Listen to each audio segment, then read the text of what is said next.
First lesson, second book का first lesson, third level.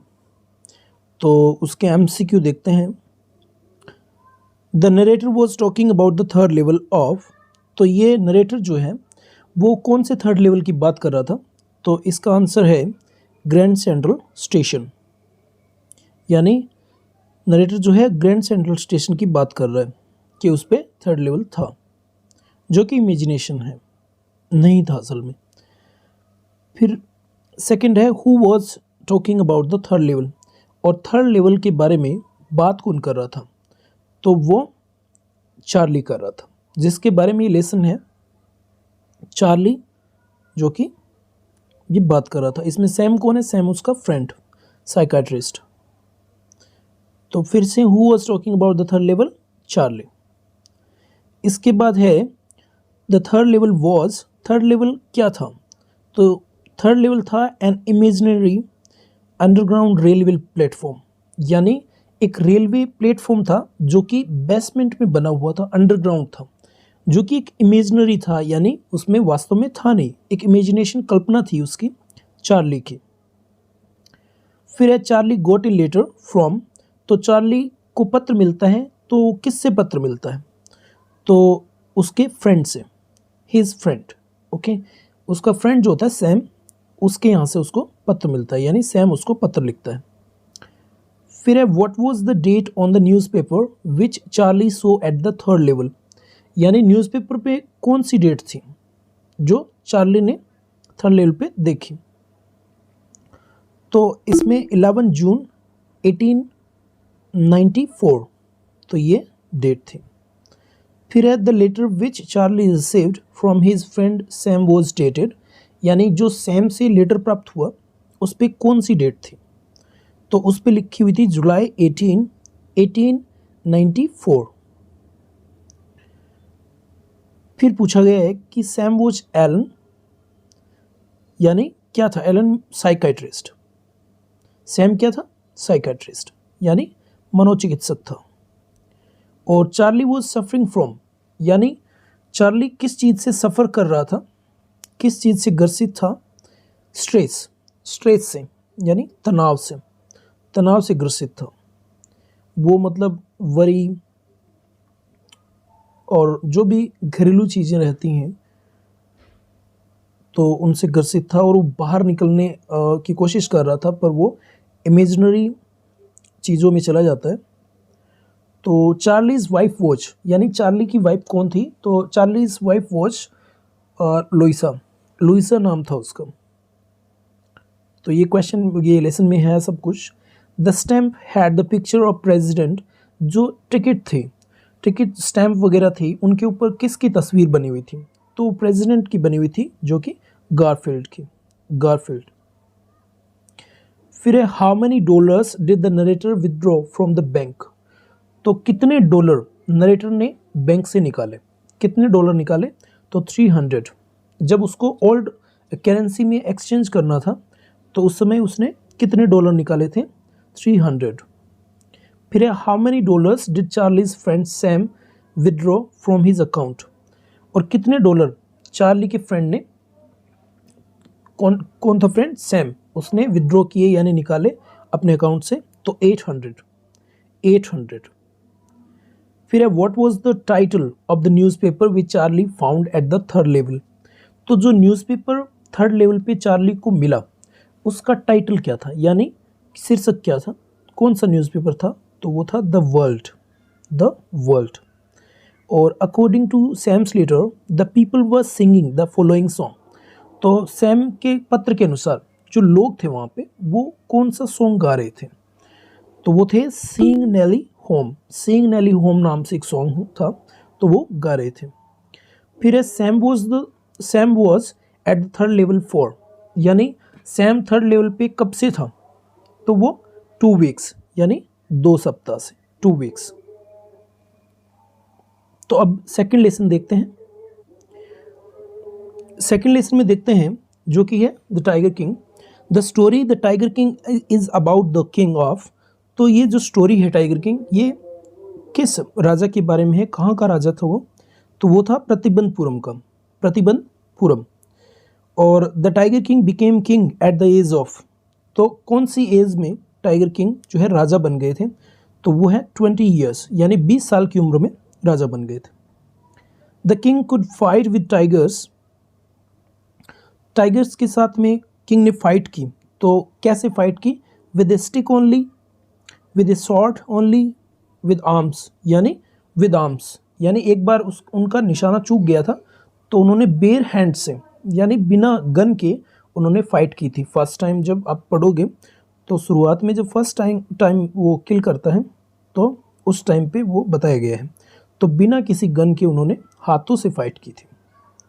The king decided to marry with the princess of that state which had, यानी राजा ने निर्णय लिया था शादी करने का, तो कौन सी प्रिंसेस, यानी क्या शर्त रखी थी, प्रिंसेस का स्टेट कैसा होना चाहिए, तो स्टेट विच हैड क्या होना चाहिए उस स्टेट में, large number of tigers in its forest, यानी इसके स्टेट में, इसके जंगलों में बड़ी संख्या में टाइगर्स होने चाहिए। अगला है the king succeeded in killing, तो राजा जो है मारने में सफल हुआ, कितने, क्या मारने में, 99 टाइगर्स, यानी 99 टाइगर मारने में सफल हुआ। और जो लास्ट टाइगर है वो उससे मरा नहीं था, वो निशाना चूक गया था और फिर हंटर्स ने उनका शिकार किया था। तो फिर आगे हैं, how old was the Prince when he spoke the words clearly before the astrologers, तो एस्ट्रोलॉजर्स मतलब ज्योतिषी, ज्योतिषी के सामने उस प्रिंस ने मतलब शब्द बोले थे, बहुत ही क्लियर प्रोनाउंस किया था, तो वो उस समय कितने टाइम का था, मतलब कितने दिन का, या हाउ ओल्ड, उसकी एज क्या थी उस समय, तो 10 डेज, जब वो 10 दिन का था तभी उसने ये सब बोल दिया था। The 100th tiger was brought from, जो 100वां टाइगर था वो कहाँ से लाया गया, ब्रॉट मतलब होता है ब्रिंग की, ये थर्ड फॉर्म होगी, ब्रिंग मतलब लाना, ये आपकी फ्रेजल वर्ब में भी है, bring, bring up, bring about, bring on, ये सब। तो वो कहाँ से लेके आए थे, पीपल्स पार्क मद्रास से लेके आए थे। फिर the 100 tiger was killed in real bye, तो 100वां टाइगर वास्तव में किसके द्वारा मारा गया, तो आंसर होगा द हंटर्स, यानी जो शिकारी थे उनके द्वारा मारा गया था। जो टाइगर किंग है उन्होंने निशाना साधा बट वो मिस द मार्क, ठीक है, चूक गया था, इस वजह से हंटर्स ने उनको, जब उसको टाइगर को बड़े करीब से देखा तो उनको लगा कि हिज आइज वर रोलिंग, उसकी आंखें जो है ऐसे मतलब इधर उधर हो रही थी, तो उनको लगा कि ये जिंदा है, और फिर उन्होंने लास्ट में उसको मारा। तो Maharaja couldn't kill the 100 tiger because, अब महाराजा 100वां टाइगर नहीं मार सके, क्योंकि क्यों नहीं मार सके, ही मिस्ड हिज टारगेट, क्योंकि उन्होंने अपना टारगेट जो है मिस कर दिया था, निशाना चूक गए थे वो। फिर the king brought a gift for his son, यानी राजा जो है अपने पुत्र के लिए गिफ्ट लेके आए, ऑन हिज 3rd बर्थडे, यानी तीसरे जन्मदिन पर। व्हाट वाज इट, तो ये क्या था, गिफ्ट क्या था, तो golden aeroplane, A silver car, wooden tiger, a beautiful bird toy, तो ये वुडन टाइगर था, ए wooden tiger. How many tigers had the Maharaja killed with in 10 years, यानी 10 सालों में महाराजा ने कितने टाइगर मार दिए थे। How many tigers had the Maharaja killed with in 10 years, तो उन्होंने 70 टाइगर्स मार दिए थे, 10 सालों में 70 टाइगर्स मार दिए थे। फिर आगे है, where was the 100 tiger kept hidden, तो 100वां टाइगर जो है कहाँ पे छुपा रखा था, ठीक है, 100वां टाइगर कहाँ छुपा हुआ था, तो हिडन का मतलब क्या है, छुपा हुआ, कैप्ट मतलब रखा गया, छुपा के रखा गया था, तो इन दीवान्स हाउस, यानी दीवान के घर में था वो, जो पीपल पार्क मद्रास से लाया गया था। From where were the doctors called to operate the king, और जो डॉक्टर्स हैं, from where were the doctors, कहाँ से डॉक्टर्स को बुलाया गया, कॉल्ड मतलब बुलाना, टू ऑपरेट द किंग, उस राजा का ऑपरेशन करने के लिए, तो वो भी मद्रास। और फिर अब इसमें ये भी पूछा जा सकता है, जैसे जो ज्वेलरी थी वो कहाँ से, तो वो कोलकाता, ठीक है, कोलकाता से ज्वेलरी मंगवाई गई थी, जो कि उस बेगम को भेजनी थी, जो ब्रिटिश ऑफिसर की पत्नी थी उनको भेजी थी। 50 डायमंड रिंग्स थी, जो कि 3.5 लाख का बिल बन गया था। The state astrologer warned the king to remain careful while hunting the, अब स्टेट एस्ट्रोलॉजर जो जो मुख्य जो भी स्टेट का एस्ट्रोलॉजर था यानी ज्योतिषी राज्य का, वो वॉर्न कर रहा था यानी चेतावनी दे रहा था, राजा को बोल रहा था कि आपको बचे रहना है किस टाइगर से, किंग टू रिमेन केयरफुल यानी बड़ा सावधान होकर रहना है। किससे? कब? वाइल द हंटिंग, जब आप शिकार कर रहे हो 100वें टाइगर का, ठीक है, 100 टाइगर, जब 100वां टाइगर मार रहे हो तो उस समय यू शुड बी केयरफुल। तो ये एस्ट्रोलॉजर ने बोला था। चलो अब हम कर रहे हैं थर्ड लेसन विस्टा का और उसके एमसीक्यू देखते हैं। तो इसमें journey to the end of the earth में हम देखते हैं तीसरा लेसन। तो the author travelled to Antarctica on a Russian research vessel. तो रशियन रिसर्च वेजल यानी जो जहाज़ थे उसका क्या नाम था? तो उसका था एकेडमिक शोकाल्स्की, एकेडमिक शोकाल्स्की नाम था उसका। फिर burning of fossil fuels releases. तो फॉसिल फ्यूल्स बर्निंग होने से, जलने से कौन सी गैस निकलती है? तो कार्बन डाइऑक्साइड, कार्बन डाइऑक्साइड। फिर अब following gas causes global warming यानी कौन सी गैस जो है ग्लोबल वार्मिंग का कारण है? तो वो है carbon dioxide. According to the author all forms of life are heading towards, यानी ऑथर के अनुसार all form of life are heading towards, जो सभी प्रकार का जीवन है किस ओर बढ़ रहा है? एक्सटिंक्शन यानी विलुप्त होने जा रहा है, सब कुछ समाप्ति की ओर। और अंटार्कटिका स्टोर्स अबाउट, अंटार्कटिका जो है कितना स्टोर करती है यानी संग्रह करके रखती है ice of earth total ice, यानी जो पृथ्वी पे टोटल आइस है उसका कितना परसेंट बर्फ जो है अंटार्कटिका में है? तो वो है 90%, 90%। फिर Antarctica is an ideal place to study, यानी अंटार्कटिका एक आइडल प्लेस है, आदर्श स्थान है जो कि अध्ययन के लिए। और उसमें किस चीज़ का? तो वो एनवायरमेंटल एंड क्लाइमेट चेंज यानी पर्यावरणीय और जो जलवायु में बदलाव रहता है उसके बारे में अगर आपको जानना हो तो आप जो है आप अंटार्कटिका पे जा सकते हैं। वहाँ से आपको जो अर्थ है उसका पास्ट, प्रेजेंट और फ्यूचर सब कुछ मिलेगा जानने को।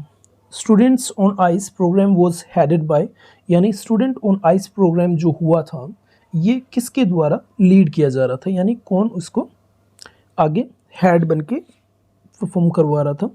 तो ये थे जियोफ ग्रीन, जियोफ ग्रीन, ठीक है, जियोफ ग्रीन। और अंटार्कटिका डजंट हैव, अंटार्कटिका में क्या नहीं था? बायोडाइवर्सिटी यानी जैव विविधता, बायोडाइवर्सिटी नहीं थी। How did the author feel on reaching Antarctica, Antarctica पे पहुंचने के बाद ऑथर को कैसा महसूस हुआ? यानी काफ़ी थकावट थी उनके सफ़र में, लेकिन जैसे ही वो अंटार्कटिका पहुंचते हैं तो उनको सुकून मिल जाता है, वहाँ पे काफ़ी ग्रेट रिलीफ यानी बड़ी राहत मिलती है वहाँ का सीन देखकर, क्योंकि वो काफ़ी मतलब कॉम्बिनेशन के साथ जहाज़, एरोप्लेन या जो भी वायु यात्रा, जल यात्रा सारी करके वहाँ पहुँचे थे, काफ़ी थके हुए थे, पर वहाँ पे पहुँचने के बाद उनको ग्रेट रिलीफ मिली। The food chain of the entire southern ocean is maintained by single called, तो जो फूड चेन है यानी खाद्य श्रृंखला वो पूरी जो बनी हुई है वो किस चीज़ को मेंटेन रखी हुई है? तो किसके द्वारा? तो ये है फिटोप्लैंक्टन्स, फिटोप्लैंक्टन्स यानी जो छोटे छोटे पौधे जीव जो भी हैं। Antarctica is the earth a earth so, Antarctica is at the earth so, earth की कौन सी साइड? साउथ पोल, ठीक है, साउथ पोल की बात की जा रही है। तो अब हम पढ़ेंगे फोर्थ लेसन।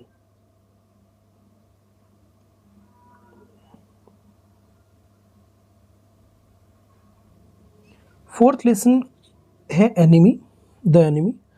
तो पढ़ते हैं। फॉर हायर एजुकेशन यानी आगे की शिक्षा के लिए, उच्च शिक्षा के लिए doctor Sadao's father sent him to, doctor Sadao के जो पापा हैं उन्होंने सदाउ को कहाँ भेजा? यूएसए, यूएसए भेजा। और the name of doctor Sadao, Sadao's wife was, यानी डॉक्टर सदाउ की पत्नी का नाम था Hana. Doctor Sadao's father wanted to see him as a famous तो डॉक्टर सदाओ के पापा उसे क्या देखना चाहते थे, एक फेमस सर्जन के रूप में, शल्य चिकित्सक के रूप में देखना चाहते थे। Sadao and Hana meet at the first time in, Sadao और हना पहली बार कहाँ मिले, अमेरिका में। अमेरिका में जो वो हायर एजुकेशन के लिए गए थे तो वहाँ पे उनकी मुलाकात हना से हुई। At the cape soldier the following words were written, यानी जो कैप थी सोल्जर की, उसकी कैप पे कौन से शब्द लिखे हुए थे, तो उसकी कैप पे लिखा हुआ था US navy. Sadao saved the life of an American soldier because, Sadao ने अमेरिकन सोल्जर की लाइफ बचाई, उसका जीवन बचाया। क्यों बचाया? क्योंकि he was motivated by his professional motto, यानी जो उसका व्यावसायिक यानी कर्तव्य था या मोटो था उसका, जो भी मतलब एक शिक्षा रही है उसकी कि as a doctor he must save a patient first, so that motto he followed, that's why he saved the life of an American soldier। तो ये मोटो था, मोटिवेटेड हुआ इस वजह से उसने उसको बचाया।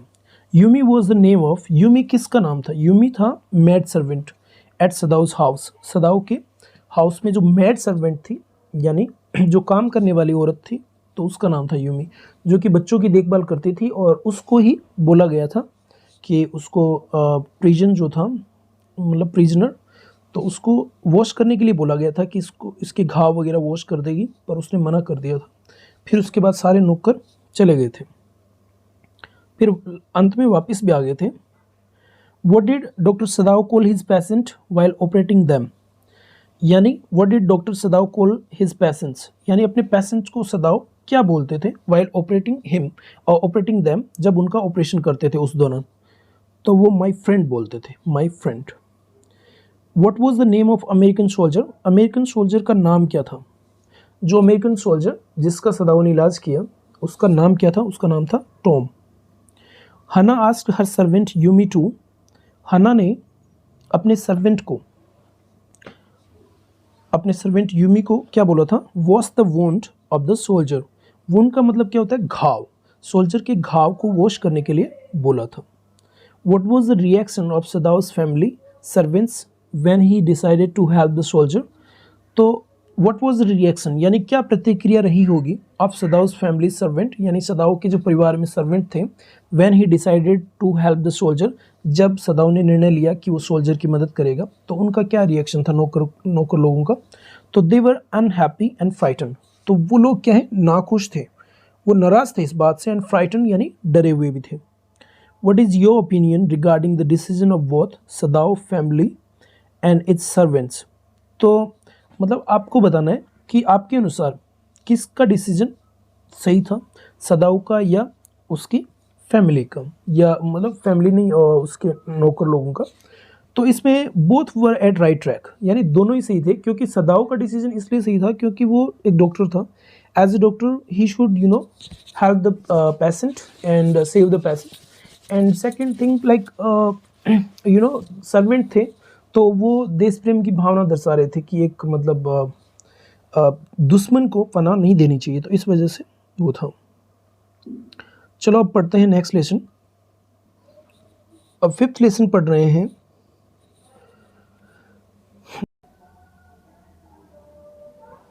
अभी हम नेक्स्ट लेसन करने जा रहे हैं, जो कि है शॉर्ट विजर्ड हिट मम्मी। तो फर्स्ट क्वेश्चन है जो वॉज, तो जो कौन थी? तो जैक्स डॉटर, ठीक है। तो जो है वो एक 4 ईयर ओल्ड जैक की डॉटर थी, जैक्स डॉटर। और second question, Roger skunk was with the natural smell, तो वो जो नेचुरल स्मेल थी यानी उसकी जो ओरिजिनल स्मेल थी, तो उससे वो रोजर जो था वो नाखुश था, अनहैप्पी था। तो ये पूछा गया इसमें। और फिर नेक्स्ट है कि अदर लिटिल एनिमल्स, फिर रोजर स्कंक्स स्मेल, यानी रोजर जो स्कंक था उसकी स्मेल को वो नापसंद करते थे, डिडंट लाइक, ठीक है, उन्होंने पसंद नहीं किया, इसी वजह से उसके साथ खेलते भी नहीं थे वो। Who solve Rogers problem, Roger की समस्या किसने सोल्व की? तो वो विजर्ड ने, जादूगर ने, ठीक है। और who was not happy with Rogers was like smell, तो हु वॉज नॉट हैप्पी यानी जो अब ये रोज़ की स्मेल यानी गुलाब जैसी खुशबू उसमें आने लग गई थी, तो इस बात से कौन खुश नहीं था? तो वो उसकी मम्मी स्कंक, ठीक है, स्कंक की मॉम जो थी वो खुश नहीं थी, क्योंकि वो अपने बेटे को वो चाहती थी कि उसका बेटा या वो रोजेस जो है वो ओरिजिनल या नेचुरली जो स्मेल है उसी के साथ रहे। तो who hit the wizard on his head, तो किसने विजर्ड के सर पे हिट किया? तो वो रोजर स्कंक की जो मॉम थी उसने, मम्मी स्कंक ने, ठीक है, मम्मी स्कंक। और mummy skunk hit the wizard with her, तो मम्मी स्कंक ने विजर्ड को किस चीज़ से हिट किया? तो उसने हिट किया अम्ब्रेला से, अम्ब्रेला जो लेके गई थी तो उससे हिट किया। How many pennies did wizard ask for? Ask for का मतलब होता है मांगना कोई चीज़, ठीक है, आस्क फॉर यानी कितने पेनीज, कितने सिक्के या जो भी जो पैसे थे वो मांगे थे फॉर हिज वर्क, अपने काम के लिए, from Roger skunk, Roger skunk से कितने मतलब पैसे मांगे थे? तो 7 पेनीज, ठीक है। फिर है where did Roger get 3 more pennies, तो 3 और पेनीज जो थे वो कहाँ से मिले उसको? तो इन ए हट, झोपड़ी में, ठीक है, in a hut. When mummy skunk found her son smiling like roses, smelling like roses, she was, तो वो क्या थी, मतलब जब उसने देखा कि उसका जो बेटा है रोजेस स्कंक वो मतलब रोज की तरह, रोजेस यानी गुलाब की तरह जो है स्मेल कर रहा था, तो इससे वो क्या हो गई? वो शॉक्ड यानी हक्का बक्का रह गई, वो शॉक्ड हो गई, शॉक लगा उसको। जो वॉज विद मम्मी स्कंक्स डिसीजन, तो जो है मम्मी के डिसीजन से क्या था? एग्री था? नहीं था। अनहैप्पी, ना खुश था? नहीं। और फिर नन ऑफ दीज, या हैप्पी था? ये भी नहीं था, तो नन ऑफ दीज होगा, इसमें कोई रिएक्शन नहीं था उसका। Who wanted Roger's mother to be hit back by wizard on her head, तो कौन चाहता था कि रोजेस की मम्मी है उसको विजर्ड हिट करे? तो वो उसकी लड़की चाहती थी, किसकी? जैक की डॉटर जो 4 इयर्स ओल्ड थी, जो स्टोरी सुन रही थी, उसको ये पसंद नहीं आया। वो चाहती थी कि मतलब वो स्मेल अच्छी कर रहा था, उसकी मम्मी ने उसको चेंज क्यों करवाया? तो वो चाहती थी कि विजर्ड जो है वो मम्मी को हिट करे। इसी वजह से लेसन का नाम भी यही है, उसका एंड यही है कि उसमें उसका क्या रिएक्शन था, वो स्टोरी को कितना चेंज करना चाहती थी। तो अब नेक्स्ट लेसन देखते हैं। नेक्स्ट लेसन है on the face of it. Question है Derry was a young boy of, तो डेरी जो है कितने साल का लड़का था? तो वो था 14 ईयर्स, ठीक है, 14 ईयर्स। और next, Derry entered Lamb's garden because it was a, मतलब डेरी जो है वो गार्डन में, लैम्स के गार्डन में प्रवेश करता है। तो उस समय मतलब क्या सोच के वो प्रवेश करता है? वो यही सोच के प्रवेश करता है कि लोनली प्लेस है, यानी कोई नहीं है वहाँ पे, एम्प्टी है सब कुछ, गार्डन में कोई नहीं है, इस वजह से लोनली प्लेस समझकर वो प्रवेश करता है, एंटर करता है। Derry was suffering from, dairy किस चीज़ से ग्रसित था? तो वो इन्फीरियोरिटी कॉम्प्लेक्स से वो ग्रसित था। और mister Lamb had lost one of his legs in a, तो मिस्टर लैम ने अपना पैर कहाँ खो दिया था, मतलब क्या हुआ था उनके साथ? तो वो हुआ था बॉम्ब एक्सप्लोजन, ठीक है, बॉम्ब एक्सप्लोजन में उनका पैर चला गया था। फिर dairy suffered inferiority complex because he was, तो वो अपने आप को असुरक्षित महसूस करता था, मतलब उसमें दुनिया से बड़ा वो डरा हुआ रहता था। तो dairy suffered inferiority complex because he was, और क्यों? क्योंकि वो वेरी थिन, अनएजुकेटेड नहीं, अगली था, ठीक है, अगली था इस वजह से। तो ये यहाँ पे गलत हो रहा है, वेरी थिन नहीं है, अगली था इस वजह से। और फिर mister Lamb gave an example of a flower and, किसका उदाहरण देता है लैम? तो वो उदाहरण देता है फ्लोर और वीड का। वीड मतलब जो खरपतवार रहती है, जो पेड़ पौधों के साथ एक्स्ट्रा जो घास फूस होता है, खरपतवार उसको बोलते हैं। फिर है मिस्टर लैम किस प्रकार के व्यक्ति थे? एन ऑप्टिमिस्टिक मैन, यानी मतलब ऑप्टिमिस्टिक थे, आशावादी व्यक्ति थे, ठीक है, ऑप्टिमिस्टिक का मतलब आशावादी होता है। फिर according to mister Lamb all people of the world have, सभी लोगों के पास क्या बताते हैं मिस्टर लैम के अनुसार क्या था? डिफरेंट आउटलुक्स टुवर्ड्स सफर्स, यानी अलग अलग प्रकार का आउटलुक रहता है और अलग अलग उनको कष्ट रहते हैं। The street kids call mister Lamb, जो गली के बच्चे थे वो मिस्टर लैम को क्या कह के बुलाते थे? Lamey Lamb, Lamey Lamb. Which one is wrong about mister Lamb, mister Lamb के बारे में कौन सी चीज़ गलत है? He kept his garden gate open, सही है ये। He like to talk with people, ये भी सही है। ही वॉज ऑप्टिमिस्टिक, ये भी सही है। He lost one of his leg in road accident, ये गलत है। रोड एक्सीडेंट में उनका पैर नहीं गया था बल्कि बॉम्ब एक्सप्लोजन में था। But dairies mother had, dairy की जो मम्मी थी वो मतलब मिस्टर लैम के बारे में क्या सोचती थी? तो उनके बारे में बैड फीलिंग थी, बैड फीलिंग, बुरा सोचती थी। डेरीज पेरेंट्स वर, डेरी के पेरेंट्स जो थे मतलब were quite satisfied with their son's condition, son की जो कंडीशन थी उससे बहुत ही ज़्यादा सेटिस्फाइड थे। तो यहाँ पे थोड़ा सा गलत हो रहा है। वरीड अबाउट डेरीज फ्यूचर, यानी डेरी के फ्यूचर से वो चिंतित थे, वो सोच रहे थे कि हमारे बाद में इनका क्या होगा। ठीक है, तो यहाँ पे ये रॉन्ग है, इसका आंसर होगा ए, वरीड अबाउट डेरीज फ्यूचर।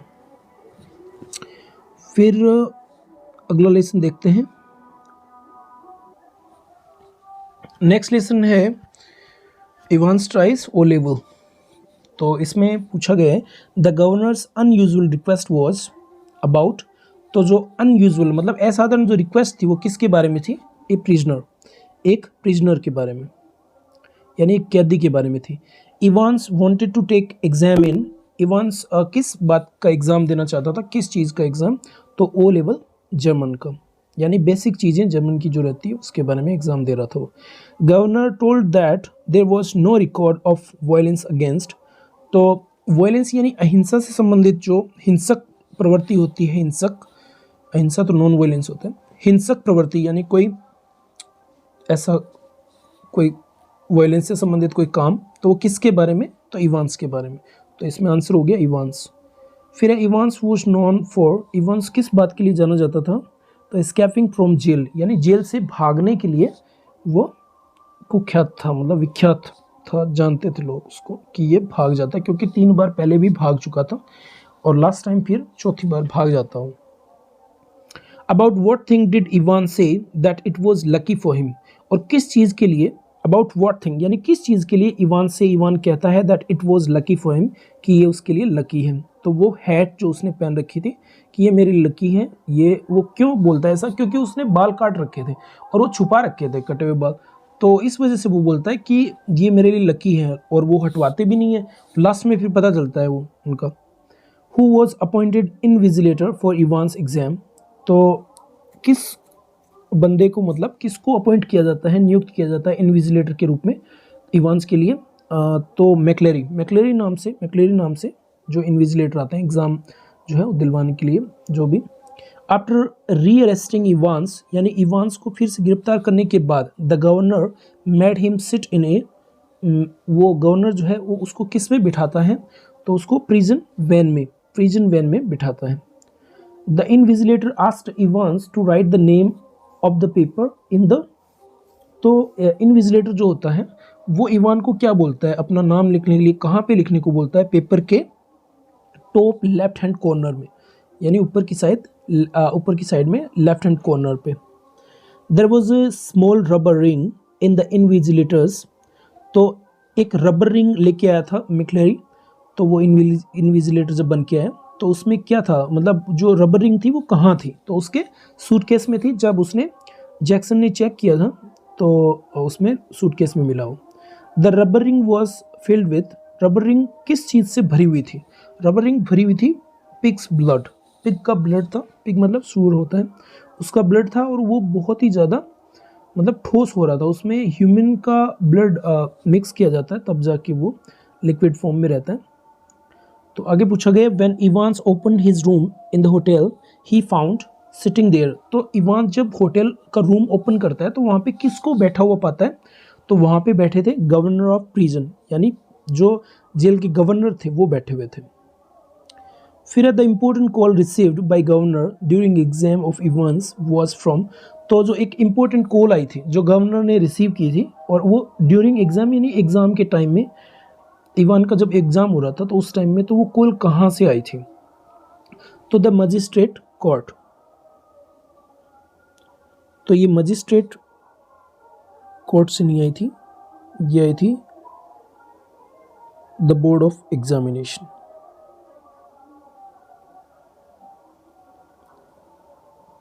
इसमें भी गलत लग रहा है ये। चलो अब आगे देखते हैं।